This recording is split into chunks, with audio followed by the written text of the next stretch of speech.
Bukan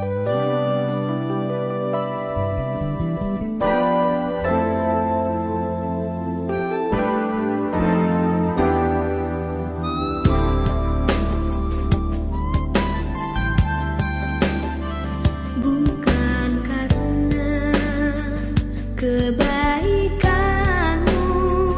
bukan karena fasih lidahmu, bukan karena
sea turns around, but my word stands firm, says the Lord. When the world gets tough, filled with broken hearts, but my love won't fail, says the Lord.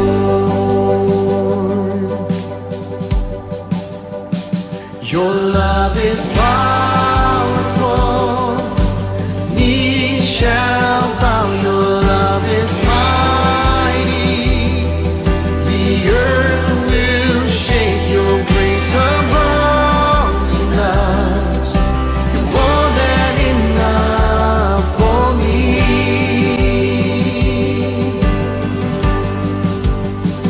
Jesus, you're able to break every chain. Our lives in your hands.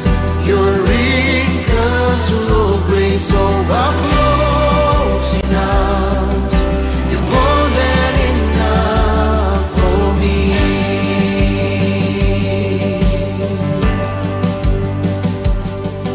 When the mountains fall and the sea turns around, but my word stands firm, says the Lord. When the world gets tough, filled with broken hearts, but my love won't fail, says the Lord. Sing your love is powerful, knees shall bow. Your love is mighty, the earth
karunia-Mu, hidupku penuh dengan kebaikan-Mu, hidupku penuh dengan kemurahan-Mu. Ku bersyukur sebab Kau besertaku. Hidupku penuh dengan kasih karunia-Mu, hidupku penuh dengan kebaikan-Mu, hidupku penuh dengan kemurahan-Mu. Ku bersyukur sebab Kau besertaku. Ku sembah Raja, Engkau yang mulia. Ku sembah Yesus selamanya. Hidupku telah ku serahkan di dalam karya tangan-Mu Tuhan. Ku sembah Raja, Engkau yang mulia. Ku sembah Yesus selamanya. Hidupku telah ku serahkan di dalam karya tangan-Mu Tuhan.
Tangan-Mu Tuhan, hidup kekal bersama-Mu Tuhan.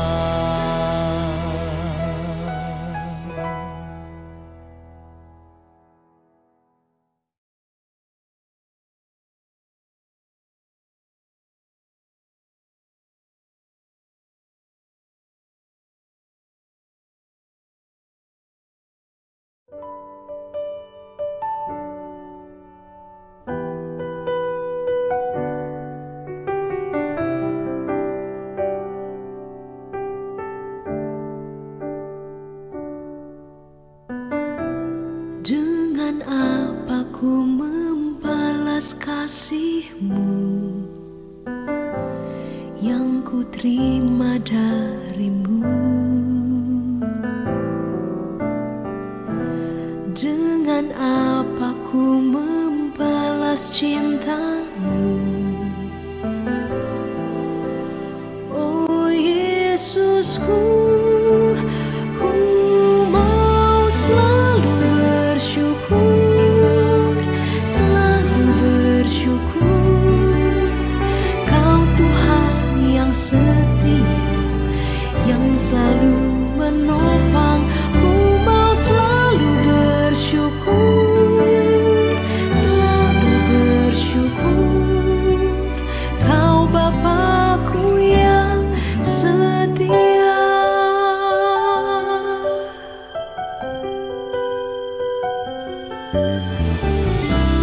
Dengan apa ku membalas kasih-Mu yang ku terima dari-Mu? Dengan apa ku membalas cinta-Mu? Oh Yesusku, ku mau selalu bersyukur, selalu bersyukur. Kau Tuhan yang setia, yang selalu menopang. Ku mau selalu bersyukur, selalu bersyukur. Kau Bapakku yang setia. Ku mau selalu bersyukur, selalu bersyukur. Kau Tuhan yang setia, yang selalu menopang. Ku mau selalu bersyukur, selalu bersyukur. Kau Bapakku yang setia. Ku mau selalu bersyukur, selalu bersyukur. Kau Tuhan yang setia, yang selalu menopang. Ku mau selalu bersyukur, selalu bersyukur. Kau Bapakku yang setia. Kau Bapakku yang setia.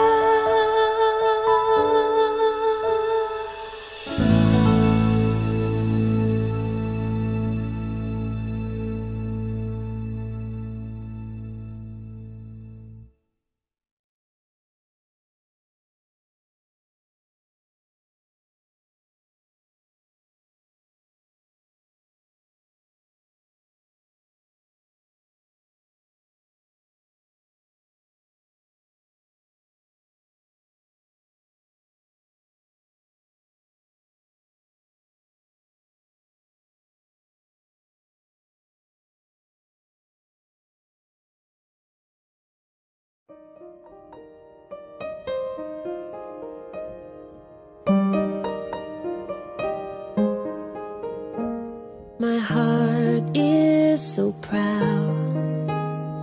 My mind is so unfocused.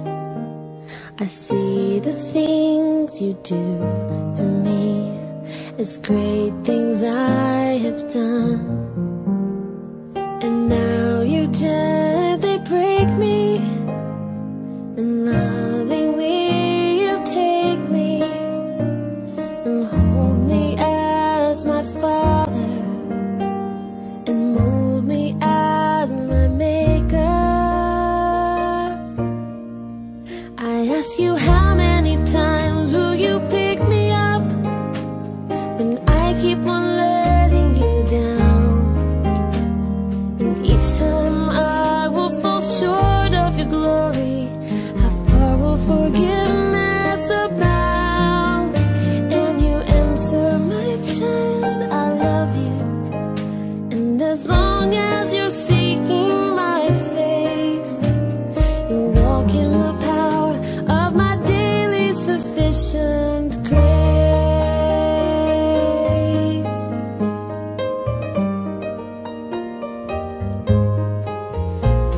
At times I and feel a bit discouraged, knowing that someone somewhere could do a better job. For who am I to serve you? I know I don't deserve you, but that's the part that burns in my heart and keeps me hanging on. I ask you, how many times will you pick me up when I keep on letting you down? And each time I will fall short of your glory. How far will forgiveness abound? And you answer, my child, I love you. And as long as you're seeking my face, you'll walk in the power of my daily sufficient grace. You are so patient with me, Lord.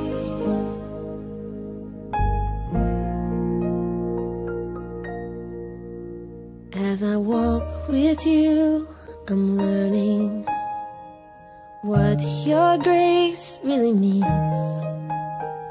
The price that I could never pay was paid at Calvary.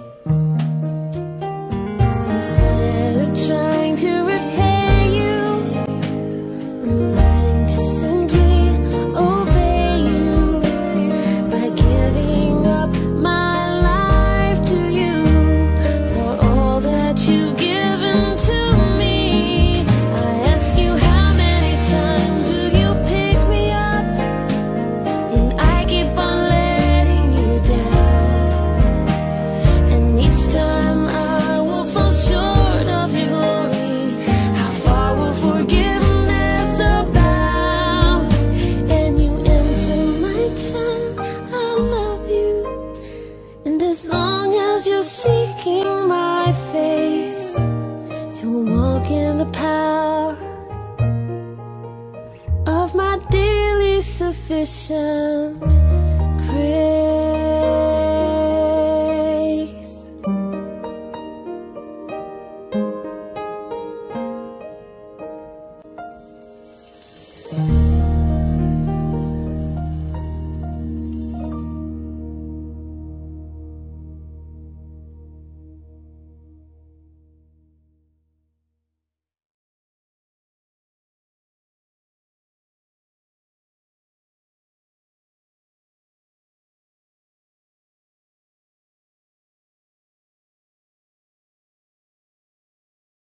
Shalom saudara-saudara yang kekasih di dalam Yesus Kristus Tuhan kita.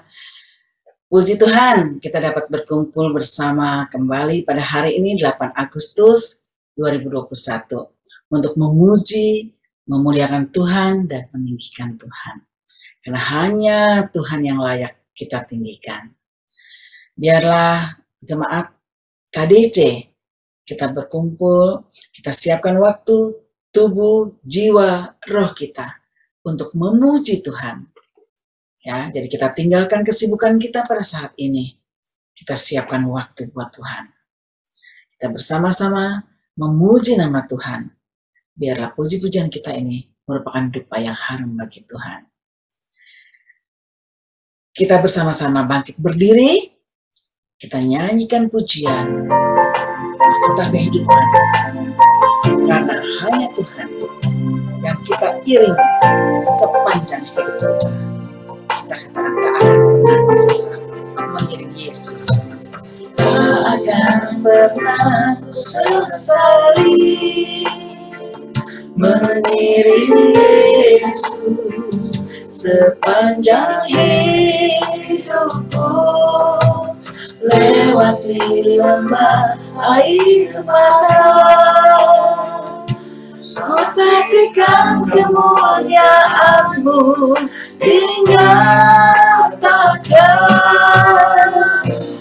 Berapapun harga yang harus ku bayar, ku kan kan tetap setia melayani, mengasihimu, mengiringmu seumur hidupku. Janjimu kan tetap ku pegang teguh sampai ku dapat mahkota kehidupan. Katakan sekali lagi, tak akan pernah aku menyesali di dalam mengiring Yesus. Haleluya. Akan pernah ku sesali mengiring Yesus sepanjang hidupku, lewati lembah air mata, ku saksikan kemuliaan-Mu dinyatakan. Berapapun amin Yesus yang harus ku bayar, ku kan tetap setia melayani, mengasihimu, mengiringmu seumur hidupku. Janjimu kan tetap ku pegang teguh sampai ku dapat mahkota kehidupan. Sekalipun tubuh dan batinku lenyap, tetap Kaulah Tuhanku selama-lamanya, selamanya.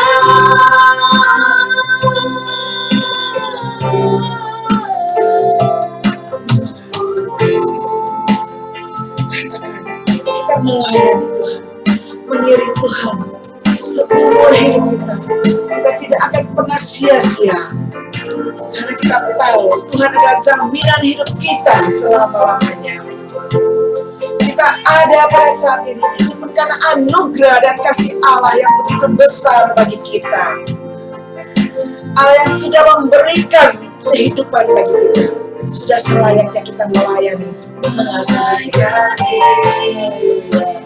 mengasihimu, mengiringmu seumur hidupku. Janjimu kan tetap ku pegang teguh sampai ku dapat mahkota melayani, mengasihimu, mengiringmu seumur hidupku. Janjimu kan tetap ku pegang teguh sampai ku dapat mahkota kehidupan. Janjimu Bapa, janji Yesus yang tetap, ku pegang teguh Yesus, haleluya, sampai ku dapat mahkota kehidupan. Janjimu Tuhan, kami pegang teguh, haleluya, haleluya. Terima kasih Tuhan, terima kasih.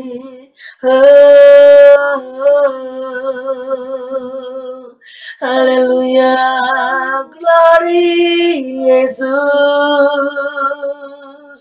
terpujilah namamu.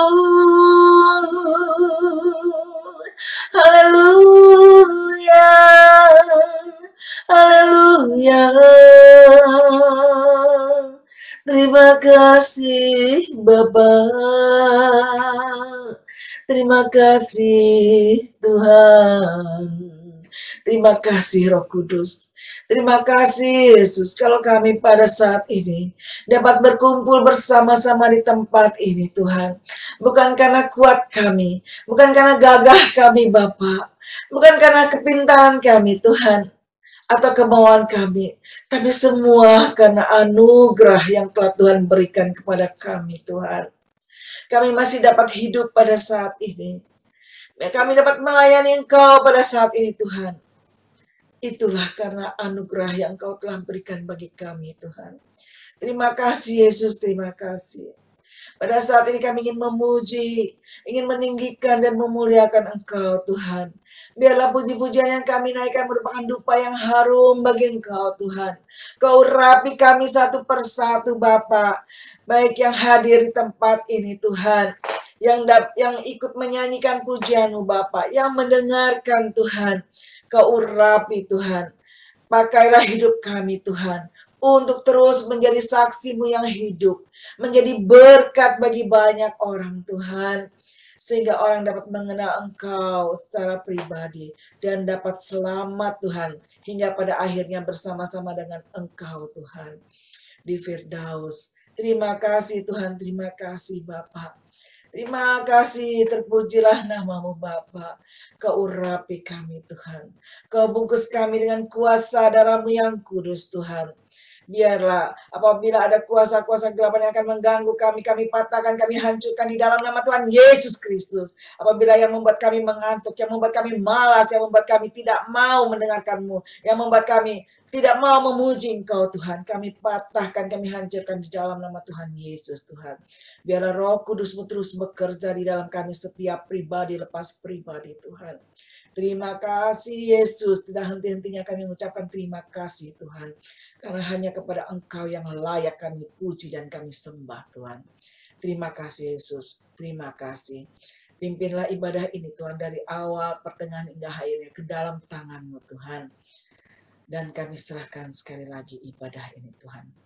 Haleluya. Sama-sama kita katakan amin. Puji Tuhan. Kita tahu kebaikan Tuhan tidak ada taranya. Kebaikan Tuhan tidak ada tandingannya. Oleh karena itu, biarlah pada saat ini kita memuji Tuhan. Kita bangkit. Kita semangat ya, tiada taranya, tiada bandingnya kebaikan Bapa di dalam hidup kita. Haleluya, kita nyanyikan pujian ini. Karena Dia yang mengubah segalanya. Kasih yang kita terima tidak pernah terganti. Tiada taranya, Haleluya. tiada bandingannya, kebaikan-Mu Bapa di hidupku, Mengubah segalanya. mengubah segalanya. Kasih yang ku terima tak tergantikan, Tak tergantikan. tak tergantikan. Menyanyikan. Nyanyikan kebaikan-Mu yang telah Kau waktu, yang selalu mengalir dan tak pernah berhenti di hidupku. Katakan, tiada taranya, tiada bandingannya kebaikan Bapa di dalam hidup kita. Kita rasakan dan itu adalah akan mengubah segalanya. Tiada taranya, tiada bandingannya, kebaikan-Mu Bapa di hidupku, mengubah segalanya. Kasih yang ku terima Tak tergantikan. tak tergantikan. Menyanyikan. Menyanyikan nyanyikan kebaikan-Mu yang tak lekang oleh waktu, yang selalu mengalir, yang tak pernah berakhir hidupku. Haleluya. Kita nyanyikan kebaikan Tuhan. Tak pernah habis oleh waktu. Engkau baik. Tuhan sangat baik. Katakan lagi, Engkau baik. Engkau baik bagiku, Engkau baik, sangat baik, Engkau baik bagiku. Benar. Hanya Tuhan yang baik. Dia sangat baik. Sungguh baik bagi kita semua. Bagi saya dan bagi kalian. Karena kasih-Nya selalu mengalir dan tak pernah berhenti di hidup kita. Tak pernah habis oleh waktu. Haleluya. Dan tak pernah berakhir. Nyanyikan kebaikan-Mu yang tak lekang oleh waktu, Yang selalu mengalir. yang selalu mengalir, yang tak pernah berakhir. Menyanyikan kebaikan-Mu yang tak lekang oleh waktu, Yang selalu mengalir. yang selalu mengalir, dan tak pernah berakhir, yang selalu mengalir, dan tak pernah berakhir hidupku. Haleluya. Yang tidak pernah berhenti dan selalu mengalir di dalam kehidupan kita. Kehidupan saya dan saudara masing-masing. Haleluya. Ya, saudara-saudara, kalau kita sudah tahu bahwa Yesus sungguh baik di dalam kehidupan kita, Dia sungguh luar biasa, kita pun kagum akan Dia. Kita kagum akan kasih Allah, dan kita hormat akan kasih yang Allah berikan bagi kita. Biarlah kita nyanyikan pujian ini, karena kita akan mendengarkan firman Tuhan.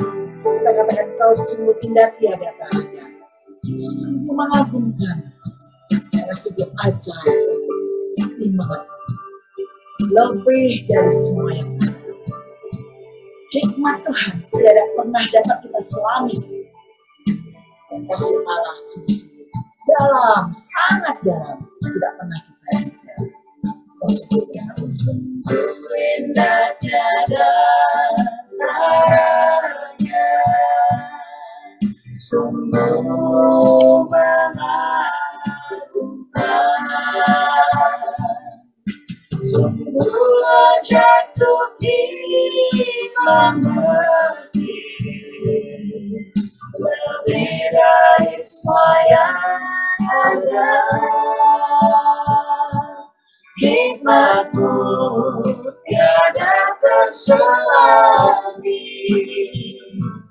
kasih-Mu dalam tak terduga.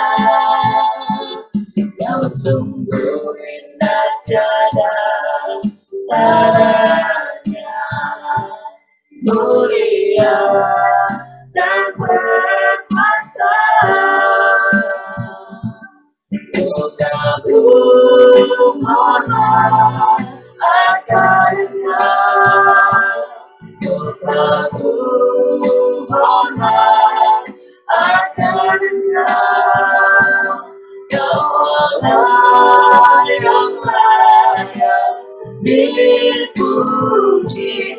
Ku kagum akan Engkau. benar kasih Allah, Kau sungguh indah tiada tara, sungguh mengagumkan bagi kita. Kita sudah merasakan dalam hidup kita masing-masing. Tiada taranya, sungguh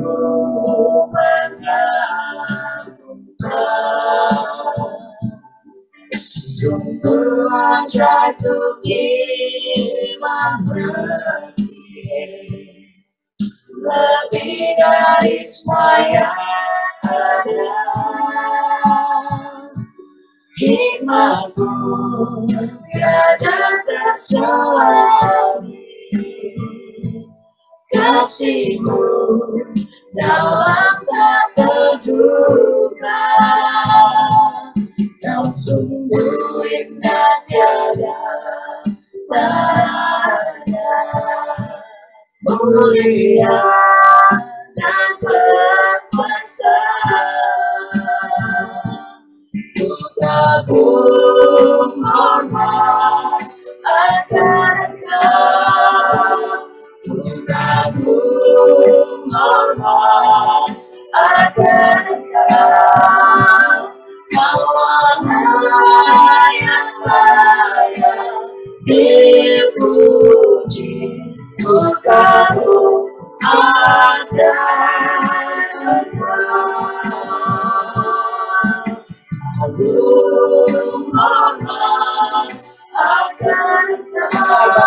Kami kagum akan Engkau, Tuhan. Hanya Engkau yang layak dipuji dan ditinggikan. Hikmat-Mu sungguh luar biasa. Dipuji, ku kagum akan Engkau.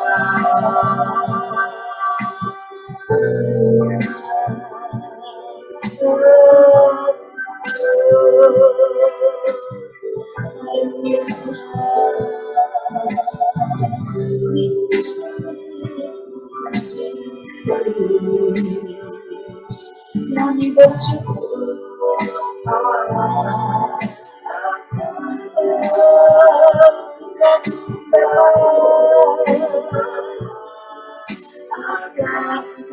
hanya Kau yang layak. Benar Bapa, dipuji, ku kagum akan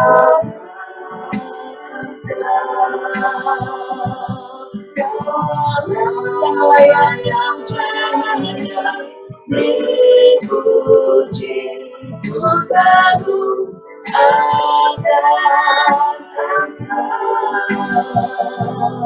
ku kagum akan Engkau, ku kagum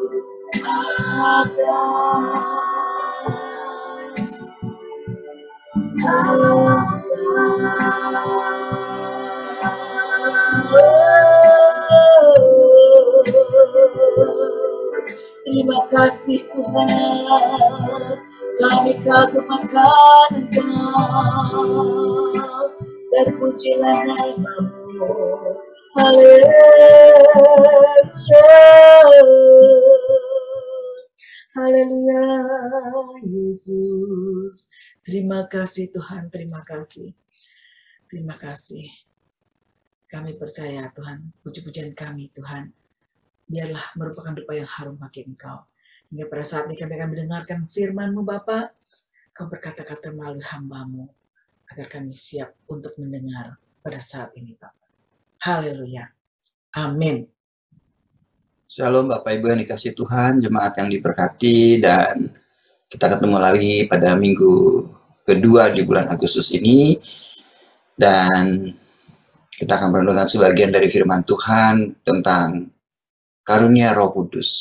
Karena bulan ini adalah bulan karunia Roh Kudus, dan hari ini kita akan mempelajari salah satu dari karunia Roh Kudus yang Tuhan berikan bagi setiap anak-anaknya, yaitu karunia hikmat. Nah, kiranya berkat dari Allah Bapa, kasih karunia dari Tuhan Yesus, serta persatuan Roh Kudus akan memimpin saudara dan saya, sehingga kita semua boleh bisa memahami kebenaran firman dan bisa melakukannya dalam kehidupan kita untuk boleh menjadi berkat bagi sesama. Ayat kunci kita diambil dari 1 Korintus 12 ayat 7-11. Tetapi kepada tiap-tiap orang dikaruniakan pernyataan roh untuk kepentingan bersama. Sebab kepada yang seorang roh memberikan karunia untuk berkata-kata dengan hikmat, dan kepada yang lain roh yang sama memberikan karunia berkata-kata dengan pengetahuan. Kepada yang seorang roh yang sama memberikan iman, dan kepada yang lain ia memberikan karunia untuk menyembuhkan. Kepada yang seorang roh memberikan kuasa untuk mengadakan mukjizat, dan kepada yang lain ia memberikan karunia untuk bernubuat. Dan kepada yang lain lagi ia memberikan karunia untuk membeda-bedakan bermacam-macam roh. Kepada yang seorang ia memberikan karunia untuk berkata-kata dengan bahasa roh, dan kepada yang lain ia memberikan karunia untuk menafsirkan bahasa roh itu. Tetapi semuanya ini dikerjakan oleh roh yang satu, dan yang sama yang memberikan karunia kepada tiap-tiap orang secara khusus seperti yang dikehendakinya. Nah, sebelum kita bahas lebih lanjut, kita akan berdoa. Mari kita berdoa. Bapa, kami ucap syukur boleh membaca sebagian dari kebenaran firman-Mu yang akan terus mengajar kami untuk hidup dalam kebenaran-kebenaran-Mu. Sehingga Engkau Allah yang boleh senantiasa memimpin hidup kami, dan kami boleh berjalan sebagaimana jalan-Mu, sehingga hidup kami boleh senantiasa menyenangkan Kau dan boleh menjadi berkat dimanapun kami berada. Bapa, berkata-katalah, kami siap mendengar. Di dalam nama Yesus Tuhan, kami ucap syukur dan berdoa. Amin. Bapak Ibu yang dikasih Tuhan, ayat ini sudah kita baca minggu lalu oleh Pak Hamdoko. Dan minggu lalu memang Pak Hamdoko mengajar kepada kita tentang karunia roh secara general. Dan Pak Hamdoko juga mengambil referensi ayat yang sama. Jadi karunia Roh Kudus itu pada dasarnya diberikan Tuhan secara khusus kepada setiap orang percaya. Setiap orang yang memang merupakan bilangan Allah. Setiap orang yang memang sudah dilahirbarukan Tuhan. Kepada tiap-tiap orang yang sudah Tuhan selamatkan. Jadi semua orang yang sudah diselamatkan Tuhan, semua orang yang sudah lahir baru, pasti mempunyai karunia roh. Nah, karunia roh ini Tuhan pakai, Tuhan berikan kepada setiap orang itu untuk kepentingan bersama. Kemarin juga Pak Hamdoko menekankan itu, untuk kepentingan bersama, bukan untuk kebanggaan diri. Yaitu untuk membangun tubuh Kristus. Nah, karunia yang Tuhan berikan itu bukan hadiah yang Tuhan beri bagi saudara dan saya. Kenapa? Karena kita sudah menjadi anak Tuhan yang baik. Karena kita sudah menjadi anak Tuhan yang menurut firman Tuhan. Nah, sebagai reward, Tuhan kasih kita karunia roh. Bukan, saudara. Karunia roh itu yang Tuhan berikan kepada setiap saudara dan saya. Itu bukan karena reward, bukan karena hadiah. Bukan karena kita sudah memenuhi suatu kualifikasi tertentu yang Tuhan kehendaki, sehingga Tuhan baru kasih karunia. Ya, memang logisnya begitu dalam dunia ini. Kalau seseorang sudah mencapai level tertentu, baru kita kasih kemampuan lain, kita kasih kemampuan lain, dan sebagainya. Setelah lulus ujian, kita kasih reward, kita kasih gelar, dan sebagainya. Tidak untuk firman Tuhan, saudara yang dikasih Tuhan. Tidak untuk menjadi hidup orang benar, tidak. Begitu kita lahir baru, Tuhan sudah memberikan karunia roh kepada setiap kita. Kita belum melakukan apa-apa even. Tuhan sudah memberikan kita karunia roh. Tentu karunia roh yang Tuhan berikan itu bersifat progresif, saudaraku yang dikasih Tuhan. Bersifat progresif artinya terus bertumbuh, berkembang. Sehingga kita harus makanya kita harus makin hari makin diperlengkapi dengan kebenaran firman. Supaya kita makin diberikan karunia roh. Bukan karena kita mencapai suatu level tertentu, bukan karena kita mencapai suatu keberhasilan tertentu, bukan karena kita berupaya sedemikian rupa sehingga kita mendapat penghargaan yang Tuhan berikan kepada kita. Bukan. Karunia roh adalah bukan sebagai hadiah. Karunia roh Tuhan berikan untuk memperlengkapi umat Tuhan. Hidup benar. di muka bumi ini. Melengkapi umat Tuhan, hidup di dalam jalan-jalan Tuhan. Sehingga untuk kepentingan gereja, dalam hal ini untuk kepentingan personal-personal dan kepentingan bersama. Personal-personal maksudnya kepentingan diri kita sendiri untuk berjalan di jalan Tuhan, bukan untuk kebanggaan. Maka itu karunia roh juga bukan suatu mainan. Artinya apa mainan? Mainan kalau kita punya anak kecil dikasih mainan itu dimainin terus mainannya sesuka-sukanya dia. Dia pikir itu mainan. Karunia yang Tuhan beri, karunia roh yang Tuhan beri itu bukan mainan, saudara. Ini maksudnya saya diberikan karunia katakanlah berkata-kata hikmat. Maka saya senantiasa berkata-kata sehikmat sesuka-suka saya, enak-enak saya. Atau saya dikaruniakan bahasa roh. Saya berbahasa roh sesuka-suka saya, seenak-enak saya. Bukan, saudara. Karunia roh Tuhan berikan itu bukan suatu mainan. Saya diberikan karunia penyembuhan. Wah, saya bangga dengan karunia penyembuhan yang Tuhan kasih. Seolah-olah itu mainan yang saya sangat sayangi. Saya bangga dengan mainan itu. Bangga kalau anak kecil kalau dikasih mainan dan dia bangga dengan mainan itu, dia tunjukin, dia pamerin ke teman-temannya. Dia punya mainan baru. Demikian juga kita anak Tuhan, kadang-kadang kalau kita dikasih karunia, kita pamerin kepada orang-orang bahwa saya punya karunia penyembuhan. Saya punya karunia untuk membedakan bahasa roh. Saya punya karunia untuk bisa berkata-kata dengan bahasa roh. Saya keluarin aja kata bahasa roh sesuka-suka saya. Bukan. Karunia roh yang Tuhan berikan itu bukan mainan.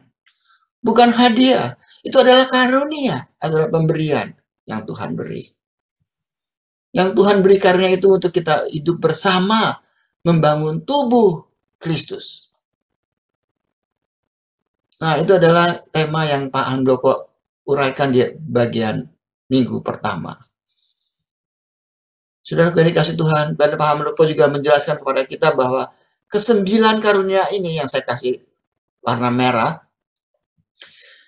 ada masing-masing 3, saudara. Berkata-kata dengan hikmat, berkata-kata dengan pengetahuan, dan membedakan bermacam-macam roh. Itu warnanya sama, merah semua. Yang biru juga sama, iman, karunia menyembuhkan, dan karunia kuasa untuk mengadakan mujizat. Itu biru semua. Dan karunia yang hijau, karunia untuk bernubuat, karunia untuk berkata-kata dengan bahasa roh, dan karunia untuk menafsirkan bahasa roh. Jadi semua ada 9 karunia besar yang Tuhan berikan kepada setiap kita. Dari 9 karunia ini akan ada banyak turunannya, saudaraku yang dikasih Tuhan, sehingga untuk memperlengkapi tubuh Kristus. Nah, kalau kita mau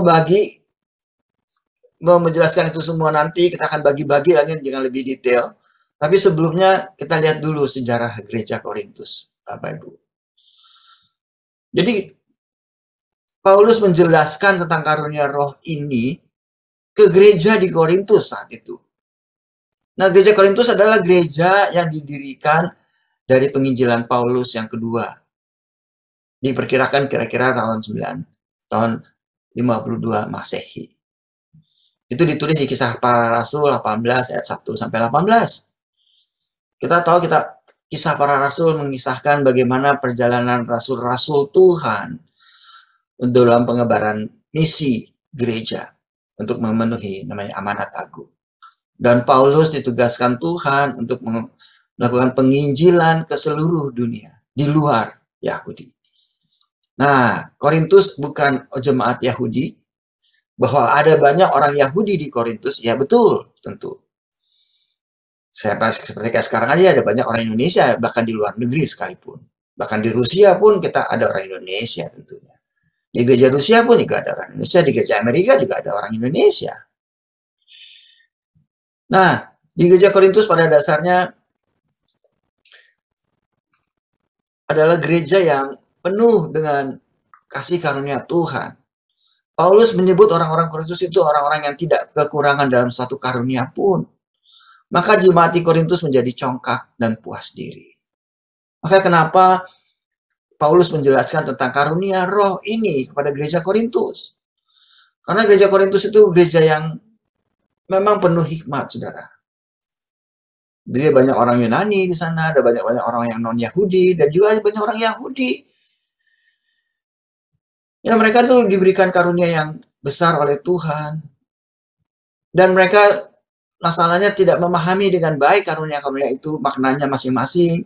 Sehingga mereka menjadi congkak dan puas diri. Dia merasa orang yang dikasih karunia sedemikian rupa sehingga dia jadi sombong. Sebagaimana yang tadi saya katakan, karunia itu dijadikan mainan.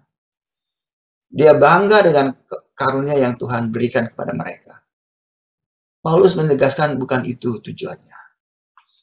Jemaat Korintus juga adalah jemaat yang mengalami ekstase, kegembiraan yang meluap-luap. Kenapa? Karena punya karunia itu.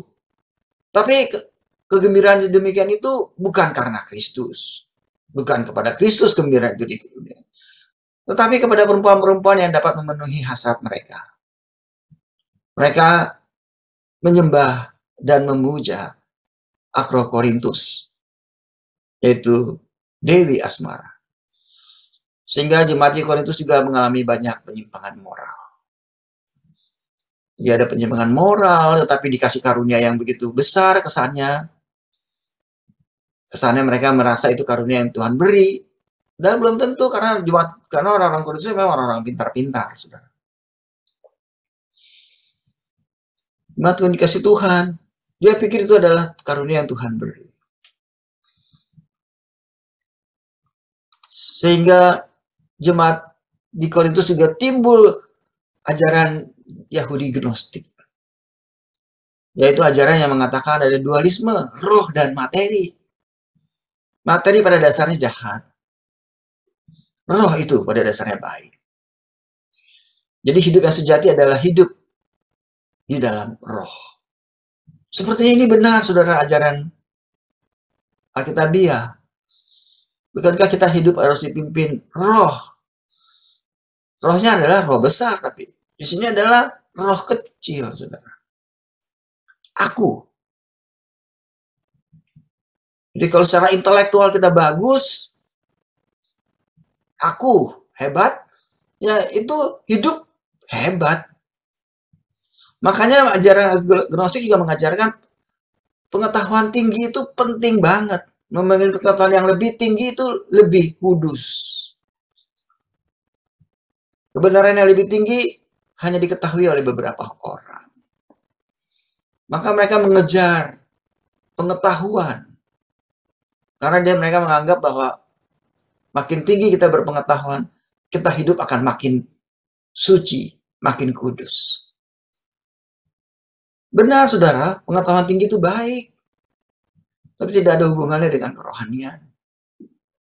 Itu baik untuk hidup baik di dunia ini. Ya jelas kita harus bersekolah tinggi, kita harus berpendidikan tinggi, kita harus berpengetahuan, itu jelas itu baik. Tetapi kalau aku ujungnya, itu masalah. Dan Gnostik, itu aku. Roh aku yang penting. Dan kalau ajaran Kristen itu adalah roh Tuhan yang penting. Yang mengendalikan seluruh hidup kita. Gnostik, roh aku yang mengontrol seluruh hidup kita. Makin kita bisa menguasainya, makin baiklah hidup kita. Saudara yang dikasih Tuhan, itu ada ajaran Gnostik. Pada dasarnya jadi jemaat Korintus adalah jemaat yang hebat-hebat. Tetapi ada banyak penyimpangan di sana-sini. Dan mereka merasakan karunia-karunia yang mereka pikir itu adalah karunia roh. Sehingga Paulus mengajar lebih detail mengenai karunia roh ini. Makanya dia tulis karunia roh ini untuk gereja Korintus. Jadi gereja, kalau di Alkitab, saudara, kalau saudara belajar kitab Korintus, itu kitabnya mengajarkan teguran-teguran kepada gereja dalam tanda petik. Karena gereja Korintus adalah gereja yang bermasalah. Jadi kalau kita belajar kitab Korintus, itu artinya kita mempelajari persoalan-persoalan gereja secara umum, baik sebagai tubuh Kristus, orang per orang, ataupun secara komunitas. Gereja itu sendiri, kumpulan orang-orang percaya. Nanti kasih Tuhan. Makanya karunia-karunia roh ini ditulis oleh Rasul Paulus untuk gereja Korintus, untuk mengajar kepada mereka apa sih maksudnya karunia roh itu. Tentu ini masih relevan dengan kehidupan kita saat ini. Sehingga kita hidup sebagai gereja Tuhan, sebagai tubuh Kristus, memahami dengan baik apa itu karunia roh. Oke, saudara yang dikasih Tuhan, kita kembali ke klasifikasi karunia. Kemarin juga sudah dijelaskan oleh Pak Hamdoko. Pada dasarnya dari 9 karunia tadi yang saya kasih warna merah, biru, dan hijau, itu kalau kita klasifikasikan, ada 3 karunia. Karunia hikmat, atau karunia pernyataan, kalau Pak Hamdoko kemarin tulisnya begitu. Karunia perbuatan, kalau Pak Hamdoko bilang mengatakan karunia kuasa, that's okay. Dan karunia perkataan, kalau Pak Hamdoko mengatakan karunia pengungkapan, that's okay. Karunia hikmat dibagi atas 3 bagian, yaitu karunia berkata-kata dengan hikmat, karunia berkata-kata dengan pengetahuan, dan karunia membedakan bermacam-macam roh. Sedangkan karunia perbuatan atau karena kuasa, itu adalah karena karunia iman. Kita tahu iman itu berkuasa, saudara. Iman sebiji sesawi bisa memindahkan gunung, itu kata firman Tuhan. Yang adalah kebenaran. Karunia untuk menyembuhkan, kuasa untuk menyembuhkan, karunia kuasa untuk mengadakan mujizat. Nah, itu adalah karunia kuasa. Satu lagi karunia perkataan, yaitu pengungkapan. Karunia bernubuat, karunia berkata-kata dengan bahasa roh, dan karunia menafsir bahasa roh. Nah, minggu ini saya akan menjelaskan tentang karunia hikmat. Minggu depan, mungkin karunia perkataan atau pengungkapan. Minggu depan lagi, karunia perbuatan atau karunia kuasa. Jadi kita akan mempelajari ke-9 karunia ini, dan minggu ini kita akan pelajari 3 dari karunia hikmat, yaitu karunia berkata-kata dengan hikmat, karunia berkata-kata dengan pengetahuan, dan karunia membedakan bermacam-macam roh. Nah, apa itu karunia-karunia ini? Kita akan bahas dalam 3 dalam minggu ini, 3 lagi dalam minggu depan, 3 lagi dalam minggu depan lagi. Jadi saudara, biar kita memahami semua karunia itu dengan baik, setiap anak Tuhan, sebagaimana yang tadi kita baca ayat kuncinya, setiap orang percaya akan diberikan sedikitnya 1 karunia. Setiap anak Tuhan tidak mungkin tidak diberikan karunia. Pasti diberikan sedikitnya 1 karunia. Karunia mana yang kita mau, saudara? Bukan itu pertanyaannya. Bukan saya maunya karunia iman. Saya maunya karunia menyembuhkan. Jadi saya ada banyak dengar beberapa hamba Tuhan misalnya berkata, aku maunya karunia menyembuhkan. Aku akan minta Tuhan untuk Tuhan memberikan aku karunia penyembuhan. Aku mau minta sama Tuhan supaya aku diberikan karunia untuk bisa melakukan mukjizat. Saudara, bukan itu, saudara, yang harus kita pikirkan. Kalau kita berpikir seperti itu, kita berpikir seolah-olah karunia itu adalah suatu reward. Suatu hadiah. Saya akan berupaya sedemikian rupa sehingga Tuhan memberikan aku karunia kesembuhan. Karunia untuk bisa menyembuhkan orang. Aku akan melakukan sedemikian rupa sehingga Tuhan bisa memberikan aku namanya karunia mujizat. Bukan. Kalau kita berpikir seperti itu, maka artinya kita menganggap karunia itu adalah suatu pemberian karena usaha setiap saudara dan saya. Karunia itu adalah suatu reward yang Tuhan beri. Itu tidaklah alkitabiah. Karunia Tuhan berikan untuk setiap orang untuk kepentingan khusus. Untuk kepentingan tubuh Kristus. Untuk kepentingan bersama. Dalam satu komunitas, dalam satu kehidupan di dunia ini. Sehingga kita hidup sesuai dengan jalan Tuhan. Bukan untuk kebanggaan diri. Sekali lagi saya harus tekankan. Karena ini banyak pengajaran yang kurang pas. Saudaraku yang dikasih Tuhan, karunia Tuhan beri kepada setiap anak Tuhan. Tiap-tiap orang kudus, Tuhan tulis begitu yang tadi kita baca, bukan saudara? Kalau saudara adalah orang yang pilihan Tuhan, pasti saudara punya karunia ini. Cuma pertanyaannya, saudara aplikasikan nggak dalam hidup saudara? Saudara tunjukkan nggak karunia itu yang Tuhan berikan?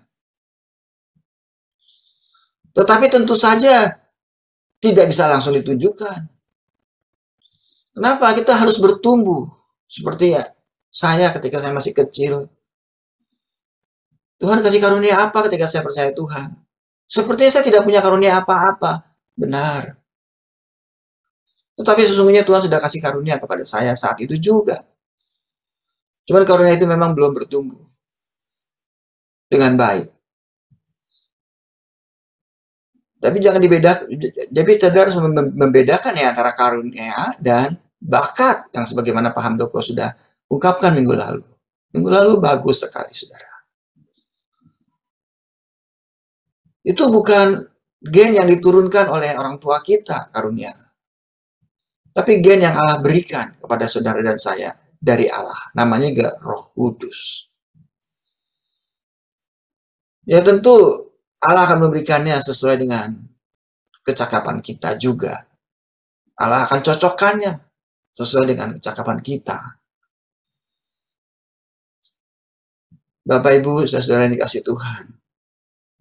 Mari kita akan lihat satu persatu. Jadi intinya adalah karunia roh, itu adalah karunia yang Allah berikan kepada setiap saudara dan saya. Dan setiap kita pasti punya satu karunia, tapi kita harus bertumbuh. Sehingga kita punya kata-kata hikmat, kita punya salah satu dari karunia-karunia ini. Dan itu bisa kita implementasikan, kita bisa nyatakan untuk membangun jemaat Kristus. Untuk membangun gereja Tuhan secara umum. Tentu saudara harus belajar. Tentu saudara harus diberikan penyataan.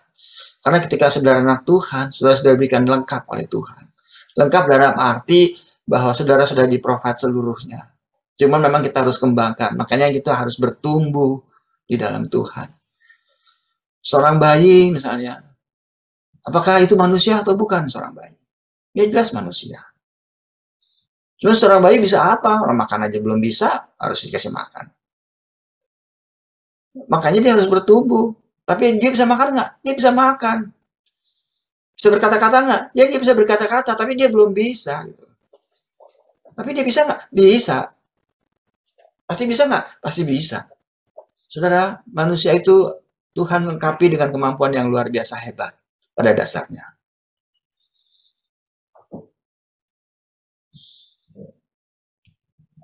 Tapi apakah itu semua dipakai untuk kemuliaan Tuhan atau tidak? Atau untuk kemuliaan diri? Nah, kalau karunia Tuhan berikan untuk kemuliaan Tuhan. Kita akan lihat satu persatu ya. Karunia hikmat, saudara. Karunia berkata-kata hikmat. Nah, karunia berkata-kata hikmat ini kadang salah diartikan, saudara. Yaitu satu karunia yang seolah-olah diberikan Allah kepada seseorang untuk meneguhkan atau menolong orang lain di luar teks Alkitab. Untuk melakukan sesuatu atas nama Tuhan. Dia berkata-kata hikmat sedemikian rupa. Hamba-hamba Tuhan misalnya, atau orang-orang tertentu di dalam gereja saudara, berkata-kata seolah-olah itu kata-katanya hikmat. Tapi seolah-olah kata-kata itu di luar teks Alkitab sebenarnya. Tetapi dia melakukan itu atas nama Tuhan, karena itu terlihat baik. Sehingga orang cenderung untuk melakukannya, karena itu pakai nama Tuhan. Jadi orang yang berkata-kata hikmat ini jelas orang itu terhormat. Dan orang itu diakui eksistensinya. Dan dia melakukan satu kata-kata sedemikian rupa, mengatakan sesuatu atas nama Tuhan. Sehingga orang menjadi, karena dia direspeki, dan dia pakai nama Tuhan, diikuti.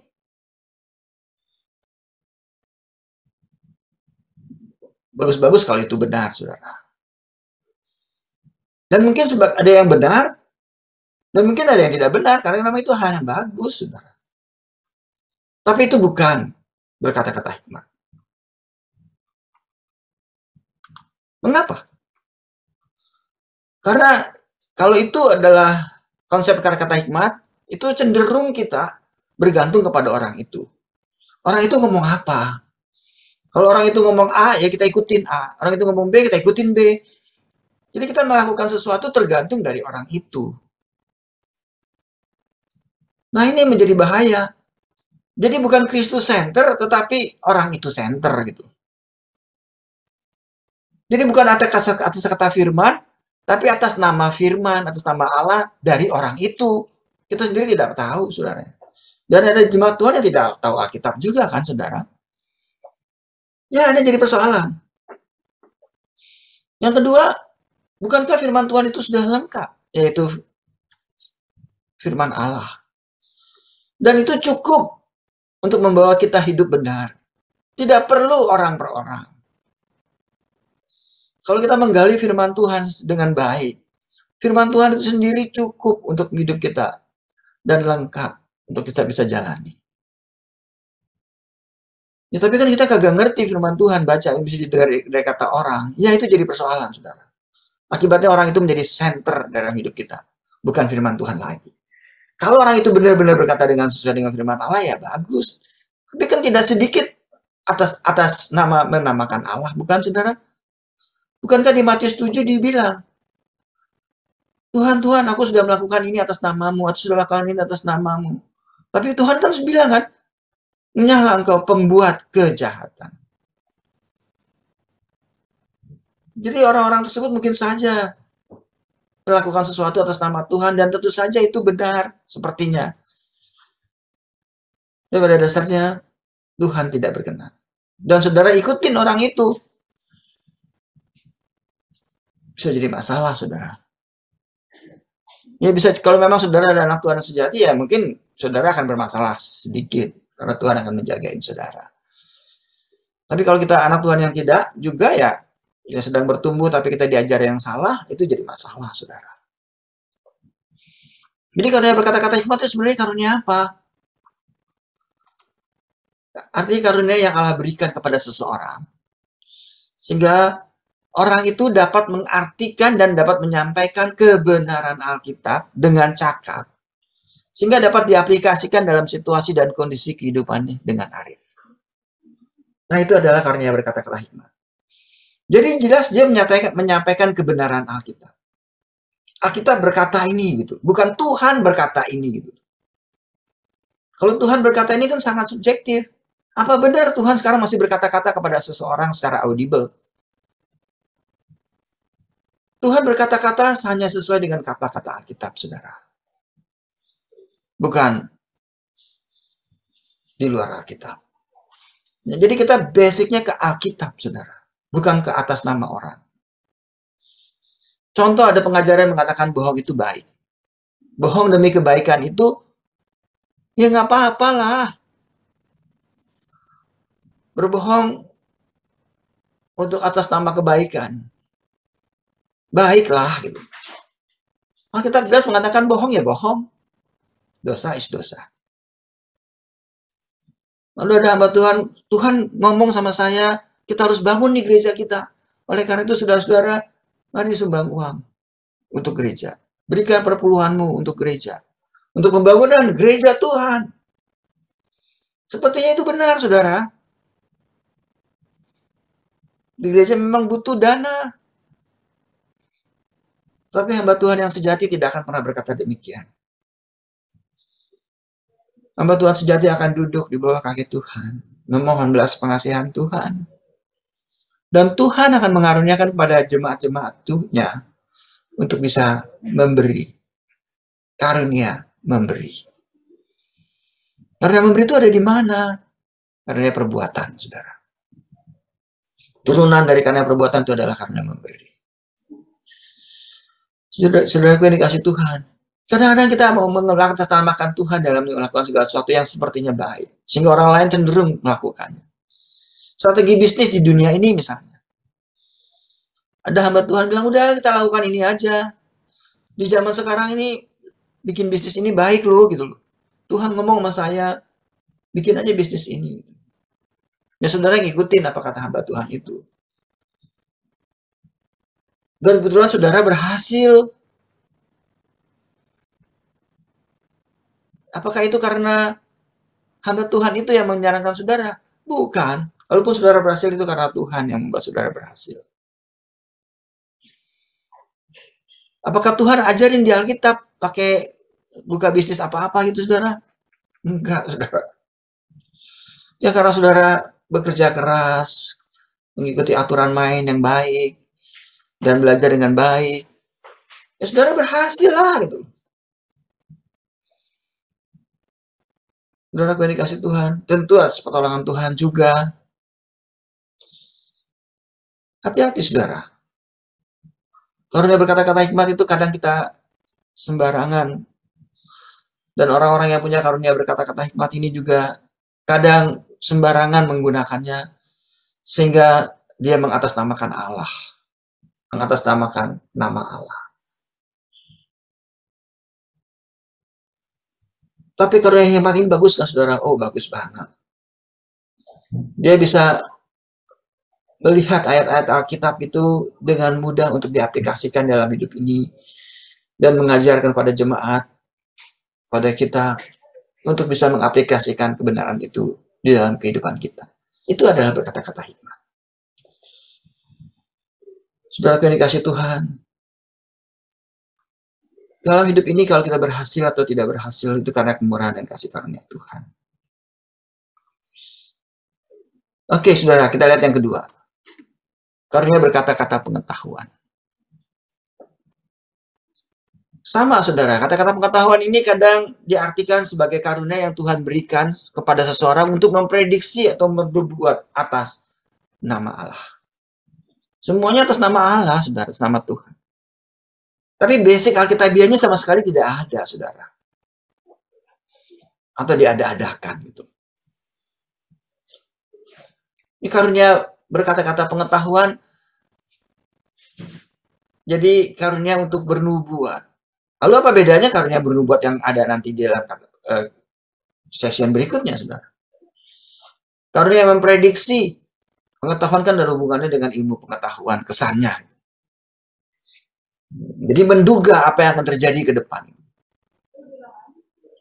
Semua dugaan-dugaan apa yang terjadi di dunia ini sudah ditulis Alkitab, saudara. Apa yang akan terjadi kemudian akan sudah ditulis oleh Alkitab. Kembali kita harus hati-hati untuk hal ini, saudara. Kenapa? Karena jemaat cenderung untuk bergantung kepada orang tersebut. Apa kata dia? Nubuatan minggu depan, bulan depan, tahun depan, dan sebagainya. Nubuatan di Alkitab sudah lengkap, saudara. Tidak butuh nubuatan lagi. Makanya di dalam zaman sekarang ini tidak dibutuhkan nabi. Nabi adalah pembawa nubuat dari Allah. Di zaman PL itu jelas diperlukan. Karena firman Allah belum lengkap. Di zaman PB, ketika Alkitab belum dibuat, maksudnya belum dibukukan, mungkin masih diperlukan. Tapi setelah Yesus mati di atas kayu salib, ketika Tuhan Yesus berkata, sudah genap, salah satu perkataan di atas kayu salib, artinya semua pekerjaan ilahi dalam karya keselamatan Allah sudah selesai dan sudah dilengkapi. Dan ditumpahkan semua murka Allah dalam satu diri pribadi, Yesus Kristus Tuhan. Sebagai substitusi kesalahan saudara dan saya. Sudah genap. Saudara yang dikasih Tuhan. Karunia berpengetahuan itu bukan seperti yang seperti ini, saudara. Karunia berkata pengetahuan itu jadi apa? Karunia yang Allah berikan kepada seseorang yang dapat memahami hal-hal terdalam di dalam Alkitab, baik mengenai Allah maupun mengenai misteri firman Allah, sehingga bisa dijelaskan, dimengerti dengan baik. Atau dalam bahasa teologinya disebut kata apologetika. Ini karena berkata-kata pengetahuan. Contohnya misalnya saudara, musibah apakah dari Allah? Jumat kemarin kita dalam Komsel mendiskusikan hal ini, saudara. Di mana Allah dalam suasana COVID seperti ini? Kalau COVID kita katakan adalah suatu musibah. Kalau COVID kita katakan suatu malapetaka atau suatu proses gempa bumi, sesuatu yang datangnya dari alam. Atau apapun juga musibah, apakah itu dari Allah, saudara? Nah, bagaimana menjelaskan bagaimana Allah itu baik? Kalau Allah ada neraka. Neraka adalah hukuman yang Allah berikan kepada orang-orang yang tidak mengenal Tuhan. Bagaimana kita bisa katakan Allah itu baik kalau Allah menghukum orang yang tidak bersepakat dengan Tuhan? Itu adalah hal-hal yang biasa, bukan? Apa kebaikannya Allah? Kalau Allah baik, semua orang masuk surga dong. Masa sih Allah menghukum? Masa sih orang benar itu menderita? Mana tuh anak-anak Tuhan yang bagus-bagus, yang benar-benar tuh hidupnya susah. Saya yang gak kenal Tuhan malah hidup enak. Bagaimana kita menjelaskan? Bagaimana kita menjawab pertanyaan-pertanyaan hal yang seperti itu, saudara? Nah, itu adalah karena berpengetahuan. Karena bisa menjelaskan dengan lebih baik hal-hal yang sepertinya misteri di dalam Alkitab. Jemaat yang dikasih Tuhan. Di mana Allah ketika COVID ini berada? Yang jelas Allah ada di surga. Dan Allah ada di dalam diri setiap orang yang dikasihinya. Itu jelas firman Tuhan. Bagaimana kalau orang anak Tuhan mengalami musibah tersebut?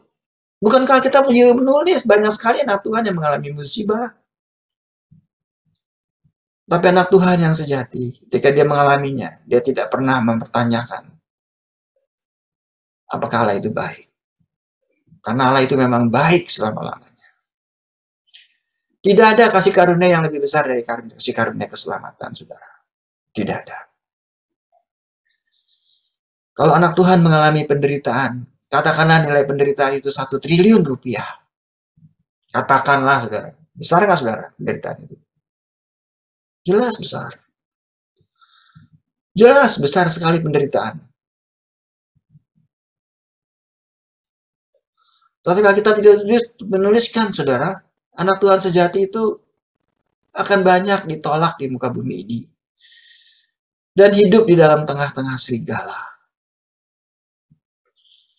Alkitab jujur mengatakannya, saudara.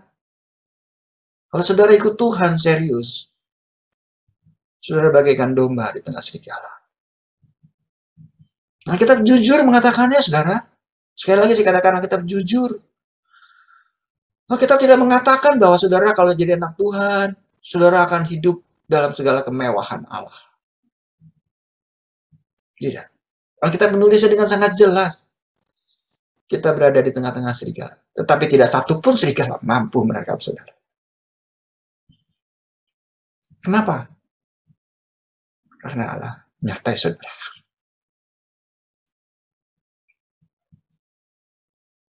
Jadi, dalam dunia yang tidak makin lebih baik, kata firman Tuhan, anak-anak Tuhan mungkin makin lebih sulit. Tapi, kalau saudara punya karunia pengetahuan, saudara bisa menjelaskannya dengan baik. Dan saudara bisa bertahan teguh. Karena saudara bisa mengerti kehendak Tuhan. Saudara tidak akan bertanya. Dan tidak akan mempertanyakan. Karena kerugian 1 triliun yang saudara terima di dunia ini, sudah Allah bayar lunas. Bertriliun-triliun. Bahkan per biliun-biliun. Di dalam kekekalan. 1 triliun tidak ada artinya. Di dalam kekekalan, saudara. Dan saudara memilikinya. Bukankah itu hal baik? Saudara yang dikasih Tuhan, orang-orang yang bisa mempunyai kata pengetahuan, dia paham Alkitab dengan baik, dia akan hidup kuat di dalam dunia ini. Tidak penting berapa persoalan yang sulit. Karena dia bisa berapologetika dengan baik.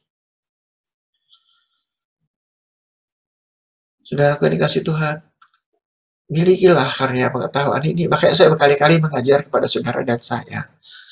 Belajar firman Tuhan yang baik.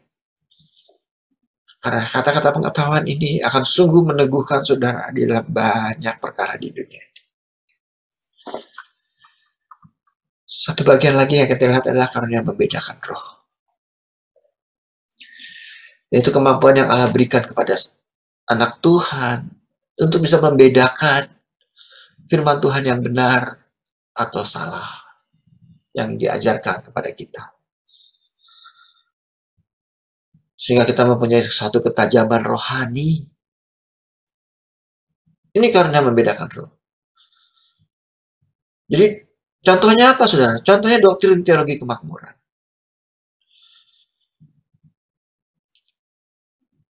Jadi kalau kita anak Tuhan itu tidak mungkin hidup susah.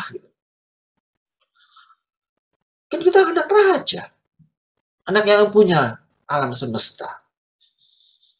Kita klaim sama Tuhan. Supaya Tuhan memberkati saudara dan saya. Saudara, ajaran ini sepertinya baik, saudara, benar. Siapa yang mau hidup menderita? Kagak ada yang mau, saudara. Ajaran ini tentu diminati oleh banyak orang, ya, termasuk orang Kristen. Teologi kemakmuran, tapi sungguh ajaran ini menyimpang dari ajaran firman Allah. Saudara yang dikasih Tuhan, bukankah tadi saya sudah singgung? Di dalam dunia ini, anak-anak Tuhan harus hidup dalam kebenaran. Di dalam dunia yang tidak makin benar. Bagaimana bisa saudara hidup lebih nyaman? Kalau saya asumsikan di dunia ini penuh dengan korupsi, saudara bekerja di tempat yang penuh dengan orang-orang yang berkorupsi, dan budaya korupsi itu nyata di tempat saudara kerja. Dan saudara adalah orang benar, saudara adalah orang yang tidak mau korupsi. Saudara bayangkan saudara hidup dalam dunia yang sedemikian itu, apa saudara bisa hidup nyaman? Dalam tempat kerja itu, saudara pasti akan dikucilkan, bukan? Saudara pasti akan disingkirkan. Tapi saudara masih tetap hidup tidak mau korupsi. Ya saudara akan dibuang. Itu realitas di dalam dunia ini, saudara. Teologi kemakmuran, Alkitab mengatakan, Tuhan tidak pernah berjanji kepada saudara dan saya untuk hidup makmur di dunia ini. Tapi Tuhan berjanji menyertai saudara. Tuhan berkata kita berada di tengah saudara, di tengah-tengah serigala, domba di tengah-tengah serigala. Tentu kita akan mati. Tapi Tuhan janji, meskipun saudara domba di tengah-tengah macan sekalipun, di tengah-tengah iblis sekalipun, mereka tidak bisa mengganggu saudara, karena saudara disertai Tuhan. Maka tidak heran Daud berkata, Tuhan adalah gembalaku, takkan kekurangan aku. Meskipun pada waktu itu Daud dalam ketakutan untuk dibunuh Saul. Daud bingung cari makan di mana saat itu, saudara. Ketika dia menulis ayat-ayat itu. Saudara yang dikasih Tuhan, kita harus bisa membedakannya. Ajaran-ajaran dunia ini yang sepertinya baik, tapi apakah itu bertentangan dengan firman Allah atau tidak? Ajaran dunia ini yang mengatakan bahwa doktrin keselamatan itu tidak cukup dari Tuhan Yesus doang. Kita harus melakukan firman Allah. Baru kita selamat. Saya berkali-kali sudah mengatakan ini, saudara, ajaran ini begitu kelihatannya benar. Bagaimana sih orang bisa selamat kalau hidupnya aja kagak benar? Masa sih percaya Tuhan aja cukup? Saudara, aku dikasih Tuhan. Keselamatan, jelas kita harus melakukan perbuatan baik. Jelas kita harus hidup baik. Jelas. Tetapi hidup itu, selamat itu tidak ditentukan oleh apakah kita berbuat baik atau tidak. Sekali lagi saudara, jangan salah mengerti maksud saya. Keselamatan itu adalah kasih karunia. Itu bukan karena saudara hidup sesuai dengan firman Tuhan, maka saudara hidup nanti selamat. Bukan, saudara. Jelas kalau saudara selamat, saudara akan hidup dengan baik, mengikuti firman Tuhan. Berusaha keras untuk mengikuti firman Tuhan. Jelas kalau saudara orang yang diselamatkan Tuhan, saudara akan melakukan itu dengan serius dan dengan sungguh-sungguh. Tapi itu bukan suatu syarat supaya saudara diselamatkan. Bukankah ini lebih baik, saudara? Kasih karunia Tuhan itu berlimpah. Maka saya katakan Tuhan itu baik dan sangat baik. Tidak ada satupun orang di dunia ini akan bisa melakukan hidup baik sesuai dengan firman Allah. Kalau sampai itu syaratnya, saudara, tidak ada satupun orang di dunia ini akan selamat. Maka tahu itu, saudara. Standar Allah terlalu tinggi untuk saudara ikuti. Tapi jelas saudara harus belajar mengikutinya. Itu datang keselamatan. Bukankah ajaran dunia ini mengatakan manusia lahir tanpa dosa? Bayi bagaikan kertas putih. Tidak, saudara. Kita mengatakan sejak lahir kita sudah berdosa. Sejak lahir kita sudah berdosa, saudara. Sejak lahir kita sudah kehilangan kemuliaan Allah. Sejak lahir kita sudah tidak pantas untuk masuk surga. Bahkan belum kita melakukan dosa.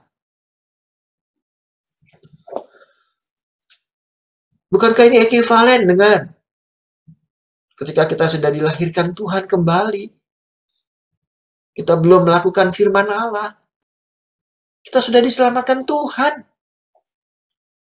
Sama, saudara. Cuma yang satu menuju neraka, yang satu menuju surga. Kita lahir di dunia ini sudah dalam tujuan ke neraka. Kalau kita lahir di dalam Tuhan, sudah sampai ke tujuan ke surga. Sama aja, saudara. Semuanya tanpa. Sejak lahir di dunia ini kita belum melakukan apa-apa, sudah masuk neraka. Bukankah sama dengan sejak lahir di dalam surga, belum melakukan apa-apa, kita sudah masuk surga? Sama, saudara.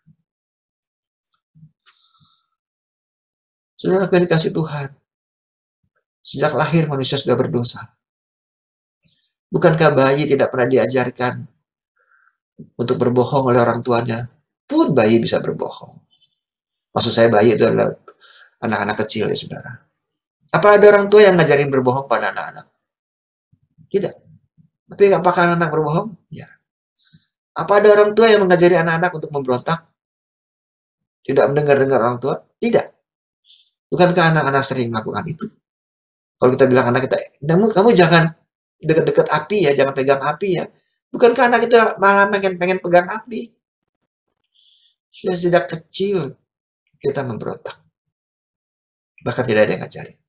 Itu dari mana datangnya, saudara? Dari dosa. Jadi, saudara, karunia hikmat adalah karunia. Ada 3 karunia. Karunia berkata-kata hikmat, yaitu karunia yang Tuhan berikan kepada saudara dan saya, sehingga kita bisa mengimplementasikan firman Allah dalam kehidupan nyata. Apakah saudara bisa melakukan itu? Saudara bisa mengimplementasikan firman Allah dalam kehidupan saudara. Karunia berkata-kata pengetahuan. Apakah saudara sudah dapat mendapatkan karunia itu sehingga saudara bisa begitu yakin di dalam menjawab segala pertanyaan yang sepertinya berbahaya, sepertinya membingungkan? Apakah saudara sendiri diteguhkan dengan pernyataan perkataan itu? Malah makin teguh karena kata-kata pengetahuan. Apakah saudara bisa membedakan pengajaran-pengajaran dunia ini dengan pengajaran yang ada di Alkitab? sehingga kita hidup benar di dunia ini. Ada banyak contoh, saudara. Ada banyak aplikasinya. Mari kita belajar firman Allah lebih serius, sehingga kita mempunyai pengetahuan dengan baik. Kalau saudara perhatikan ketiga karunia tadi, karunia hikmat, karunia berkuasa, dan karunia perkataan. Karunia hikmatnya adalah di otak. Karunia hikmatnya ada di otak kita, saudara. Di kepala saudara dan saya. Karunia perbuatan, karunia di tangan. Perkataan, karunia di mulut. Saudara, yang dikasih Tuhan, kita belajar untuk bisa memiliki karunia-karunia ini. Sehingga hidup kita makin hari, makin mengasihi Tuhan. Jadi sebagai penutup, pelajari firman Allah dengan baik, sehingga kita tidak diombang-ambingkan oleh berbagai pengajaran, yang tentu akan berpengaruh tidak hanya kepada kehidupan jasmania, tapi juga rohani. Sehingga rohani kita menjadi tidak bertumbuh dengan baik, bahkan kehidupan jasmania kita akan mengalami banyak goncangan. Karena kita menyimpang dari kebenaran. Belajar firman Tuhan dengan baik, sehingga saudara hidup dalam kehidupan jasmani yang baik, yang berada dalam pertolongan dan kasih karunia Tuhan, dan kerohanian saudara bertumbuh dengan baik. Tuhan Yesus memberkati.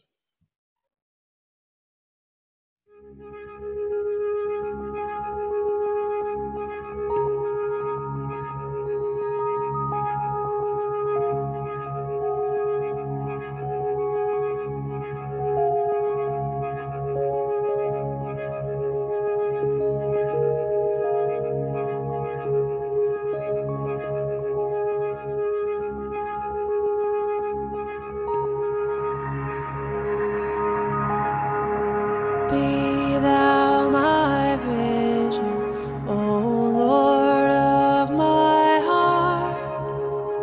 Lord, be all else to me save that thou art. Thou my best Lord, by day or by night, waking or sleeping, thy presence my life.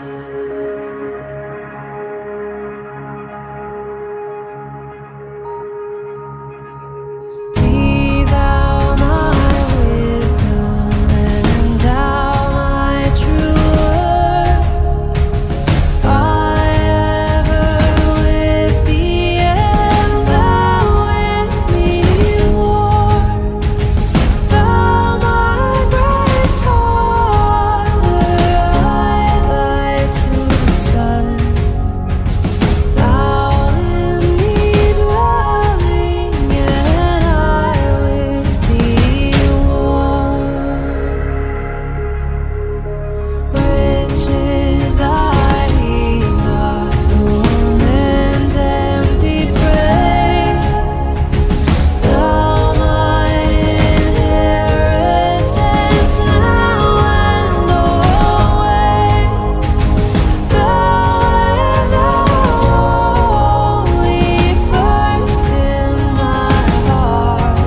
Mari kita berdoa. Bapa, dalam kemurahan dan kasih setiamu, hamba telah selesai menyatakan kebenaran firman-Mu. Ajar kami Tuhan untuk tidak hanya memahaminya, tapi kami bisa mengimplementasikan dalam hidup kami. Sehingga kami mempunyai karunia hikmat itu untuk kehidupan kami paling tidak. Sehingga hidup kami boleh sesuai dengan kebenaran firman. Ajar setiap kami Tuhan, sehingga hidup kami boleh senantiasa menyenangkan. Berkati setiap kami dan firman-Mu tidak akan pernah kembali dengan sia-sia. Engkau yang akan menerjemahkannya lebih detail kepada setiap kami, sesuai dengan kebutuhan kami. Yang ucap syukur di dalam nama Yesus Tuhan. Amin.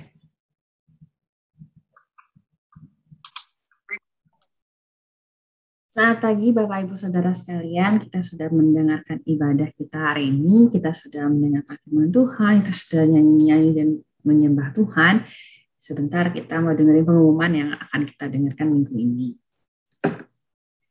Pengumuman hari ini tuh mengingatkan tentang jadwal ibadah kita dalam waktu seminggu ini. Ibadah umum itu diadakan seperti hari ini jam 10.30 dan masih online karena masih pandemi juga. Terus di hari yang sama, tapi jam berbeda, jam 8.30 itu ada ibadah Start Kit. Kiranya Bapak, Ibu, Saudara sekalian yang udah punya anak, masih kecil-kecil juga nggak apa-apa, bisa ikut ibadah Start Kit supaya dari kecil pun anak-anak sudah bisa mengenal Tuhan. Ibadah ini tuh ceritanya itu berkelanjutan sehingga anak-anak bisa mengetahui cerita dari permulaan sampai dengan nanti perjanjian barunya juga selesai. Ya, kiranya bisa Bapak Ibu bisa mendorong anak-anaknya untuk terus mengikuti ibadah Start Kit ini. Ada pertanyaan sehingga anak-anak bisa semakin mengenal firman Tuhan. Nah, selain itu juga ada ibadah Start Youth. Ibadah Start Youth itu diadakan hari Sabtu jam 18.30. Kiranya pemuda dan pemudi KDC bisa mengikuti ibadah ini. Ibadah ini didesain sedemikian rupa supaya anak pemuda bisa ikut join karena ada games, ada pujian penyembahan, ada sharing juga. Jadi kalau ada pertanyaan yang nggak ngerti ketika ibadah, di sini juga pasti bisa ditanyain. Dan kali ini tuh Start Youth itu tentang beberapa tokoh Alkitab, sehingga kita bisa belajar juga tentang tokoh-tokoh Alkitab di Alkitab itu siapa aja, dan kita bisa mendalaminya setiap tokohnya itu. Selain itu, di pertengahan minggu kita ada ibadah malam pujian dan doa. Nah, ibadah malam pujian dan doa ini juga jam 18.30. Di sini tuh kita berdoa untuk banyak hal. Jadi kalau misalnya ada Bapak, Ibu, atau saudara-saudara yang ingin didoakan, bisa diisi Google Form, ada Google Form-nya. Kiranya kalau memang ada yang harus didoain, biar kita bisa bantu doain ya. Ini ibadah tengah minggu, jadi hampir dalam seminggu itu kita selalu ada ibadah untuk merenew kita. Bahwasanya kalian itu nggak sendirian, tapi ada komunitasnya, ya. Karena masih dalam masa pandemi, kiranya seluruh protokol 5M itu harus dijalankan. Pakai masker, sering-sering cuci tangan, jaga jarak, jauhi kerumunan, membatasi mobilisasi dan interaksi itu kiranya harus dijalanin supaya saudara sehat, kita sehat, semuanya sehat. Kalau misalnya kita nggak jaga protokol, gimana orang lain mau jaga protokol ya?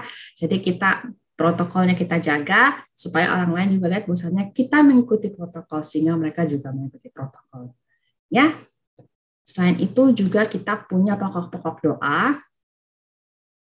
Nanti kalau misalnya Bapak, Ibu, Saudari mau istirahat, mau berdoa tutup hari, kiranya pokok-pokok doa ini juga bisa tercantum di dalam doa-doa Bapak, Ibu, Saudara sekalian ya.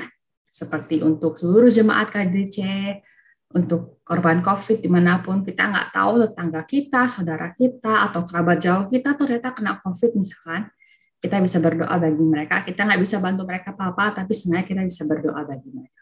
Biar Tuhan beri kekuatan bagi mereka untuk menghadapinya. Ya, terus ada rencana gereja juga, ulang tahun gereja, ibadah pujian itu sekitar bulan November. Kiranya ulang tahun gereja sama ibadah pujian ini kita bisa on-site sehingga kita bisa merayakan bersama-sama. Jadi tolong didoakan, sama acara Natal itu ada di bulan Desember, kita bisa Natal sama-sama di gereja. Ya, tolong didoain ya Bapak, Ibu, Saudara-saudara. juga seluruh umat Tuhan di muka bumi ini juga hendaklah kita saling mendoakan. Sama terakhir bangsa dan negara. Kita ada di bangsa dan negara ini pun juga pasti karena kasih kemurahan Tuhan. Jadi kita tetap harus berdoa untuk segala hal yang terjadi di dalam dunia. Ya, baiklah, pengumuman kita sampai di sini dan kita mau menerima berkat Tuhan. Kiranya Bapak Ibu bisa menyiapkan hati untuk menerima berkat yang daripada Tuhan. Sebelum kita akhiri ibadah kita pada pagi siang ini, kita akan tutup dengan doa. Mari kita berdoa. Bapa, kami ucap syukur untuk kemurahan kasih setiamu, kalau kami boleh kembali beribadah, memuji dan menyembahmu, serta mendengarkan firman-Mu. Kau ajar kami Tuhan, boleh menjadi hidup makin hari makin lebih baik dan makin menyerupai Kristus, sehingga kasih karunia-Mu makin nyata dalam hidup kami, dan semua orang boleh melihat Allah yang hidup dalam hidup kami. Kami berdoa buat pemerintahan Indonesia Tuhan, karena kemurahan kasih setiamu Kau berkati Pak Presiden Jokowi dan seluruh jajaran menteri dan anak-anak Tuhan yang duduk dalam pemerintahan, sehingga mereka boleh memberikan kebijakan-kebijakan yang sesuai dengan kebenaran firman-Mu, sehingga di dalamnya Engkau Allah juga bekerja dalam berkati bangsa ini. Berdoa bagi teman-teman kami yang menderita COVID, Engkau juga Allah yang menyertai dan meneguhkan mereka, sehingga mereka boleh cakap menanggungnya. Dan kalau boleh Tuhan, Kau percepat proses kesembuhan dari setiap mereka, sehingga mereka pun boleh melihat kemurahan kasih setiamu dan nama-Mu boleh nyata juga dalam hidup mereka. Dan kami juga menyerahkan keluarga dan saudara-saudara kami ke dalam tangan penyertaan-Mu dalam belas pengasihan. Bapak Ibu yang dikasih Tuhan, terimalah berkat dari Allah Bapa, kasih dari Tuhan Yesus Kristus, persekutuan Roh Kudus menyertai saudara dan saya sekarang sampai selama-lamanya, dan Roh itu akan terus mengajar saudara, terus menyatakan kesalahan saudara. Roh juga yang sama yang terus memperbaiki hidup saudara, bahkan mendidik saudara dan memperlengkapi saudara dengan segala perbuatan baik. Terimalah berkat itu di dalam nama Yesus Tuhan, dan jadikan berkat kemanapun saudara pergi. Dalam nama Yesus, kami ucap syukur dan berdoa. Amin. Shalom, shalom, shalom.